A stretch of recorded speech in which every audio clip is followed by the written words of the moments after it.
بسم اللہ الرحمن الرحیم۔ السلام علیکم ورحمۃ اللہ وبرکاتہ۔ ان الحمد للہ نحمدہ ونستعینہ ونستغفرہ، اما بعد، اللہم صلی علی محمد وعلی آل محمد کما تحب وترضی۔ اعوذ باللہ من الشیطان الرجیم۔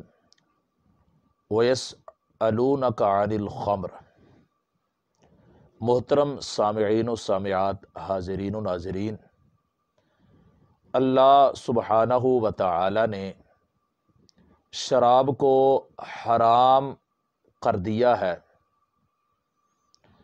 اور ایک وقت تھا کہ اس وقت شراب کی حرمت کا بھی کوئی حکم نہیں آیا تھا، اور گانے سننے کی حرمت کا بھی حکم نہیں آیا تھا۔ شراب اور گانے یہ آپس میں لازم ملزوم تھے۔ جہاں شراب کی محفل ہوتی تھی وہاں رقص بھی ہوتا تھا، وہاں گانے گانے والے اور والیاں بھی موجود ہوتی تھی۔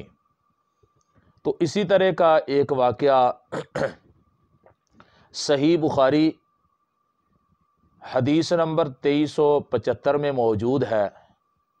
جناب سیدنا علی المرتضیٰ رضی اللہ تعالی عنہ بیان کرتے ہیں کہ غزوہ بدر میں نے شرکت کی، اللہ نے مسلمانوں کو فتح عطا کی، مال غنیمت ملا، اور اس مال غنیمت میں سے ایک خوبصورت اونٹنی میرے حصے میں آئی، اور ایک اونٹنی اس جیسی نبی کریم جناب محمد الرسول اللہ صلی اللہ علیہ وآلہ وسلم نے اپنے حصے میں سے مجھے دے دی۔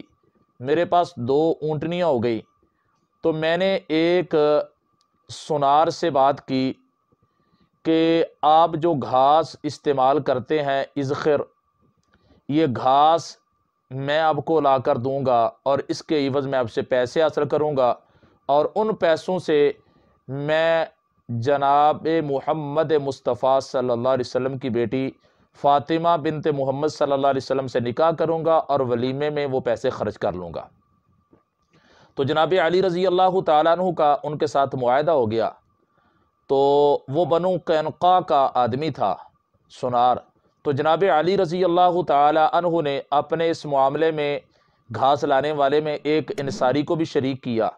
اپنے گھر سے دونوں جوان اونٹنیاں لے کر نکلے، اور اس انصاری کے دروازے کے باہر جا کر ان اونٹنیوں کو باندھا۔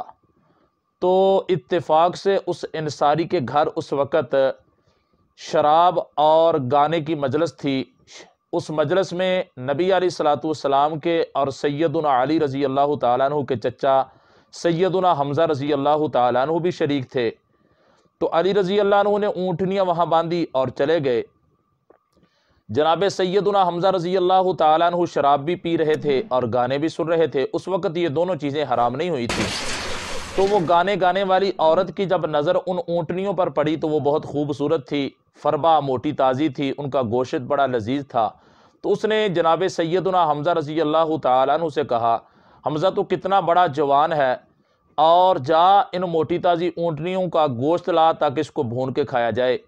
جناب سیدنا حمزہ رضی اللہ تعالیٰ عنہ شراب کے نشے میں تھے، وہ اٹھے، انہوں نے جا کر تلوار سے ان دونوں اونٹنیوں کی کوہانوں کو کاٹ دیا، ان کے پیٹ جو تھے ان کو پھاڑ دیا، اندر سے کلیجے نکالے، اور نکال کے وہ بھوننے کے لیے، کباب بنانے کے لیے لے گئے۔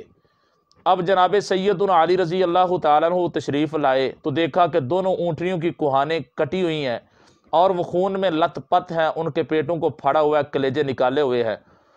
انہوں نے سیدنا حمزہ رضی اللہ تعالیٰ عنہ سے کچھ نہ کہا، لیکن اس غم کی حالت میں وہ نبی کریم جناب محمد مصطفیٰ صلی اللہ علیہ وسلم کی خدمت میں حاضر ہوئے۔ اس وقت سیدنا زید بن حارثہ رضی اللہ تعالیٰ عنہ بھی نبی علیہ السلام کے پاس موجود تھے۔ پیارے علی رضی اللہ تعالیٰ عنہ نے غم اور پریشانی کی حالت میں وہ اپنا واقعہ سنایا۔ تو نبی علیہ الصلوۃ والسلام نے فرمایا، چلو چلتے حمزہ سے پوچھتے ہیں رضی اللہ تعالیٰ عنہ سے۔ نبی علیہ الصلوۃ والسلام سیدنا علی رضی اللہ عنہ اور سیدنا زید بن حارثہ رضی اللہ تعالیٰ عنہ جناب سیدنا حمزہ رضی اللہ تعالیٰ عنہ کے پاس اس جگہ پہنچے جہاں وہ محفل تھی، جہاں وہ مجلس تھی۔ تو رسول اللہ صلی اللہ علیہ وسلم نے دیکھا کہ اونٹنیاں کٹی ہوئی ہیں، اور ان کے جو ہے پیٹ پھاڑے ہوئے، کلیجے نکالے ہوئے، خون میں لت پت ہے۔ تو جناب رسول اللہ صلی اللہ علیہ وسلم نے سیدنا حمزہ رضی اللہ تعالیٰ عنہ سے پوچھا کہ میرے چچا یہ تو نے کیا کیا، اور یہ تو نے کتنا بڑا ظلم کیا، ان اونٹنیوں کو جو ہے ان کے پیٹ پھاڑ دیے اور ان کی کوہانے کاٹ دی، ان کی کلیجے نکال لیے، یہ میرے پیارے علی رضی اللہ تعالیٰ عنہ کی تھی۔ تو جناب حمزہ رضی اللہ تعالیٰ عنہ نشے کی حالت میں تھے، انہوں نے اپنی آنکھیں اٹھائی، آنکھیں سرخ تھی، اور نبی کریم صلی اللہ علیہ وسلم سے کہا کہ جاؤ یہاں سے چلے جاؤ، تم سب میرے باپ اور دادا کے غلام ہو۔ نبی علیہ الصلوۃ والسلام نے فرمایا چلو صحابہ یہاں سے چلے، اب اس کو اپنی ہوش نہیں، یہ نشے کی حالت میں ہے۔ تو یہ حدیث جو ہے یہ ہمیں بتاتی ہے کہ جب انسان شراب پی لیتا ہے، نشے کی حالت میں آ جاتا ہے، پھر وہ جانوروں پر بھی ظلم کرتا ہے، اس کو پتہ نہیں چلتا کہ یہ جانور ہیں اور ان کے اندر جان ہے۔